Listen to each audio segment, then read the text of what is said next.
Hi everyone, Bernard here on behalf of Movie Game Nostalgia with another What's Better, the movie or the poster. And we've come back today to a nutty film, haven't we? A nutty film that you probably remember. I have fond memories of this before rewatching it again, and obviously was a bit surprised when I watched it back, but we'll go into that in a little bit.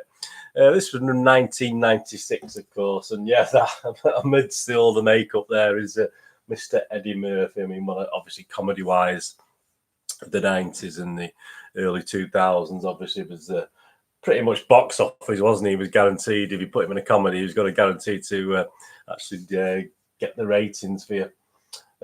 Simple poster, isn't it? So I mean, the film's going to have to be quite, I mean, the poster's okay, don't get me wrong, but when I come to score the poster lately, I mean, it's the film will have to be really bad to lose out today, I think. But hey, let's talk about it. Let's have a look at the film, Nutty Professor. As I said, it's from 1996. It was a 12 rating, 1 hour and 35 minutes. So again, a nice length of time for an ordinary film. I mean, ordinary films are like an hour and a half. If it's an epic, then yeah, 2.5, 3 hours. But yeah, 1 hour and 35 minutes is okay. That's not bad. It's a slapstick science fiction comedy. Obviously, well, it is science fiction, I suppose, starring Eddie Murphy. And it, of course, was a remake of the 1963 film of the same name with the wonderful, fantastic, and I'm going to go back and watch it, Jerry Lewis, obviously, who again, another one of these at the time was box office, let's be honest about it.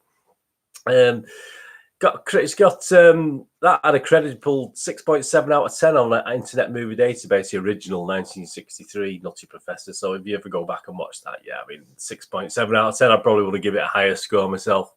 The film also cast stars Jada Pinkett, James Coburn, Larry Miller, Dave Chappelle, and John Ellis. And the film won the Best Makeup at the 69th Academy Award. Yeah, I mean, apparently it took... obviously, that wasn't his only character. It took approximately 3 hours each day to apply the makeup for the professor. But obviously, he played other roles as well, didn't it, in the film, if you remember the film?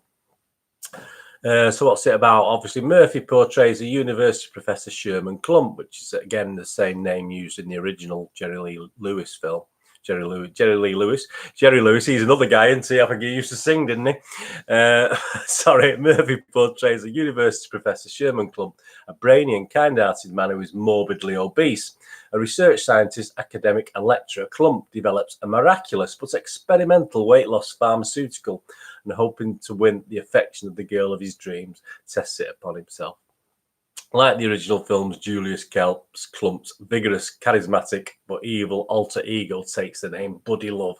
Murphy plays a total of 7 characters in the film, including Sherman, most of Sherman's family, except for his nephew. Well, yeah, Ernie Klump Jr., played by child actor Jamel Mixon. Was it any good? Well, I mean, budget, it was $54 million budget, and it actually got back, as I said, it was box office Eddie at the time, 274 million, so almost 5 times its cost. The film received positive reviews, with critics particularly praising the makeup and Murphy's performance. The film's success spawned a sequel, as they're bound to, Nutty Professor 2 at the Klumps, which was released 4 years later in 2000.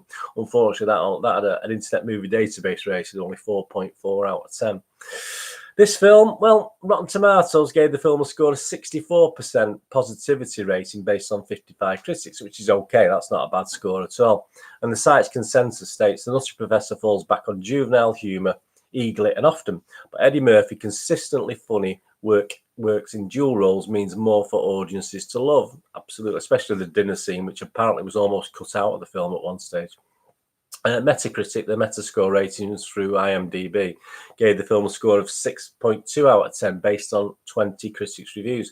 And they did range anywhere only between 4.7 and 5 out of 10, so it never got more than a 5 out of 10. The users, you and me, obviously did well at the box office, so I'm sure there's a bit more positivity, because if a film's rubbish, it doesn't take long for people to stop going to watch it. So it must have done okay. It did have an Internet Movie Database overall rating of 5.6 out of 10, which isn't great, but it's not a total disaster. And obviously some comments from users, a real showcase for Eddie Murphy, 8 out of 10. Sheer comedic brilliance, 8 out of 10. A comedy that can be watched over and over again, 8 out of 10. my 90s favourite film, 7 out of 10. So even though you got those positivities, as I said, to get a score of 5.6 out of 10, a lot of people didn't leave a review but would have left a score. And obviously a lot of people were pretty much down on it. And I did find it difficult to find negative reviews. MGN review, my rewatch now, watching the film, it surprised me. As I said, I always considered it, and it did well in the shop at the time. I remember watching it at the time back in the 90s, and it did well in my video shop in Manchester. And I always considered it a good Eddie Murphy comedy, and it is don't get me wrong, it is a good Eddie comedy, but obviously perhaps it's my age now. I'm 25 years later. I did enjoy most of it, but I must admit Buddy Love did grind on me just a little bit, particularly was it the comedy club scene, which just really annoyed me, and I just felt like fast forwarding through it, to be honest with you, while I was watching it. Because he is at times just a little bit too over the top and tries too hard. If you do watch the Jerry Lewis one, then obviously he's probably tried to shadow that, obviously, if you watch that, because Jerry Lewis was like that in real life, so that's how he played his role. I also recently watched, again for this, a future episode of this, go keep your eyes open, Jim Carrey in Liar Liar. And again, I thought he was at times a bit over the top, even though I loved the film at the time. So as I said, it might be my age. I mean, let me know in your comments whether you think that.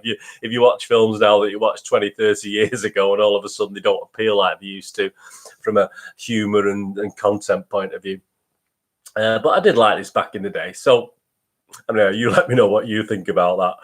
I still think it was okay. I enjoyed watching it again. I said there's all the good bits outweigh the bad bits. So it did make me want to go back and watch the Jerry Lewis version. So on my rewatch, I'm probably in the old days I would have probably given it a 7, 7.5. On this rewatch, I'm just going to give it a watchable 6 out of 10, which is is not my it's just a watchable score. It's not my top score, obviously. So that's the film, 6 out of 10. What about this then? What about the poster? Or what did I say when at the start of the vlog that the film would have to be pretty bad not to be, to beat the poster? Well, it's only got a 6 out of 10, hasn't it? What about the poster? I mean, I feel obliged to give the poster a 6 out of 10 because it's a good poster. To say this guy spent 3 hours every day getting that on for I don't know how many days he had to do it, plus all the other characters he played and the makeup for that. But I would give him credit for that. But yeah, I'm gonna be nasty. I'm gonna only score this 5.5 today. Let me know what you think. But obviously that means the film actually does win, but not very high scores today. But certainly nothing wrong with the film. Don't get me wrong. It just for me personally, it wasn't quite as good as I remember it, which is unfortunate. But no, I think the film beats the poster. As I said, good poster. If you love that, again. Excellent poster. So, but again, I think it just about loses out to the film. Anyway, as I said in the comments, let me know. Or if you follow me on Twitter, I'll try to follow everyone back. Follow me on Twitter at nostalgia_movie. Let me know on there what you think. I'm on Facebook at BoardGameGeek with links to moviegamenostalgia.com. There you go, which is where this poster's available. You can still buy this poster. Still got copies left of this poster. So if it is any special memories on it for you, please go to the website moviegamenostalgia.com, and also I do rare DVDs, etc., and board games. Obviously, if you watch my vlogs, etc. Anyway, thanks for watching. Push the old subscribe button. Thumbs ups are always great. Please, thumbs up. Just takes you a second. It's nice to, even if you don't leave a comment, which is nice. Comments good and bad. Hopefully not bad. I mean, I hope I'm not upset anyone. I'm just my views, and let me know what you think. But thumbs ups are always great. It's nice to get thumbs up and get, at least get appreciated for these little things we do. Anyway, thanks for watching today. Whatever you're going to do with the rest of your day, have a great one. Look after yourself, look after your friends, and more importantly, as Mr. Clump would do, or the Clumps would do, look after your family. I'll see you all again very soon with another one of these or something else. Thanks for watching. Bye-bye.